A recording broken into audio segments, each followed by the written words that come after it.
Paper में leak या leak में पेपर, सरकार में कंफ्यूजन या कंफ्यूजन में सरकार, राजस्थान में पढ़ाई करना और परीक्षा देना मानो गुनाह हो गया है और शायद राजस्थान के बेरोजगारों को इसी गुनाह की सजा मिल रही है।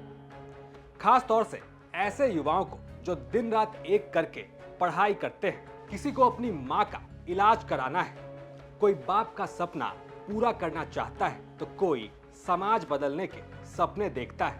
लेकिन सिस्टम को क्या मतलब, ये सिस्टम जिसे लोग खोखला भी कहते हैं, उसने युवाओं पर एक और सितम ढा दिया है।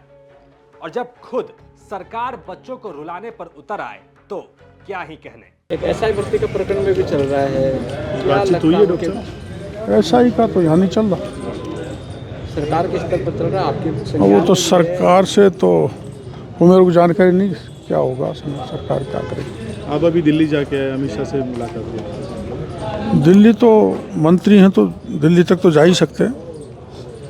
कुछ विशेष चर्चा? विशेष चर्चा बताने की नहीं होती है, साधारण चर्चा बता सकते हैं।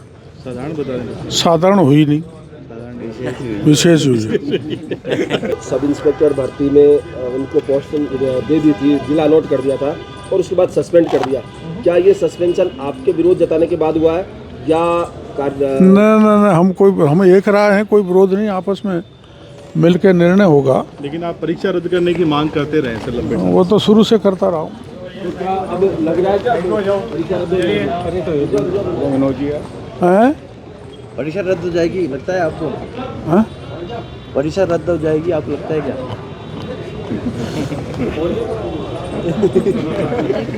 ये वही किरोड़ी लाल मीणा है जो चंद दिनों पहले तक पेपर लीक पर बोलते थकते नहीं थे। ये वही बाबा हैं जो पेपर लीक के मगरमच्छों के पीछे पड़े थे। और ये वही किरोड़ी बाबा हैं जिन्होंने कसम खाई थी बेरोजगारों को न्याय दिलाने की। लेकिन न जाने क्या हो गया कि दिल्ली से लौटते ही इनके सुर बदल गए। न जाने क्या हो गया कि बाबा का जोश ठंडा पड़ गया और न जाने क्या हो गया कि बाबा बोल नहीं रहे, बस जवाब दे रहे हैं। ऐसा जवाब जो हम भले ही भजन लाल के किसी मंत्री से उम्मीद कर लें, लेकिन बाबा से नहीं कर सकते। खैर, अब भजन लाल सरकार ने हाईकोर्ट में घुटने टेक दिए हैं। कह दिया है कि हम एसआई भर्ती परीक्षा रद्द नहीं कर सकते, कारण अभी जांच जारी है। तो सवाल है कि क्या एसआई भर्ती परीक्षा कभी रद्द होगी भी या नहीं। और ये सवाल ना सिर्फ हम बल्कि पूर्व डिप्टी सीएम सचिन पायलट भी लगातार पूछ रहे हैं, जिनके राज में ये परीक्षा हुई थी। ये सरकार पूरी तरह कंफ्यूज्ड है। सरकार के मंत्री बोलते हैं हम कैंसिल कराएंगे, सरकार बोलती कैंसिल नहीं कर सकते हैं।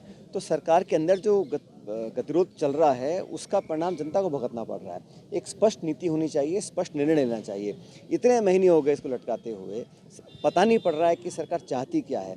एसआई की भर्ती की बात हो या बाकी परीक्षाओं की बात हो, अनिश्चितता और अनिर्णय की जो स्थिति है उससे जनता में बहुत एक कन्फ्यूजन पैदा होता है।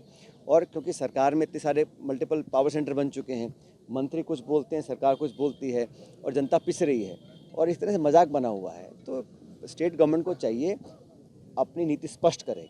और जिन्होंने जो वादे किए थे, 4 लाख रोजगार की बात की थी, अभी रोज़ मैं अखबार में पढ़ता हूँ कि युवाओं को हम नौकरी देंगे, स्कॉलरशिप्स देंगे, लेकिन धरातल पर कोई भी स्कीम उतर नहीं पा रही है और कहीं ना कहीं सरकार का फेलियर है। अब जब भजन लाल सरकार युवाओं के लिए कुछ नहीं कर पा रही है, तो आखिरकार हाईकोर्ट ने ही एसआई भर्ती 2021 पास करने वाले अभ्यर्थियों की ट्रेनिंग पर रोक लगा दी है। बता दें कि अब तक 40 ट्रेनी एसआई सस्पेंड किए जा चुके हैं।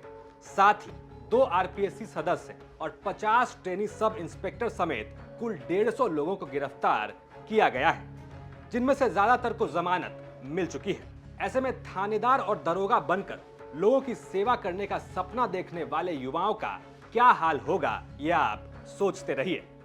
खास तौर से वो युवा जिन्होंने कोई नकल नहीं की बल्कि दिन रात मेहनत किया और जिन्हें अपनी मेहनत का भजन राज में ये सिला मिल रहा है।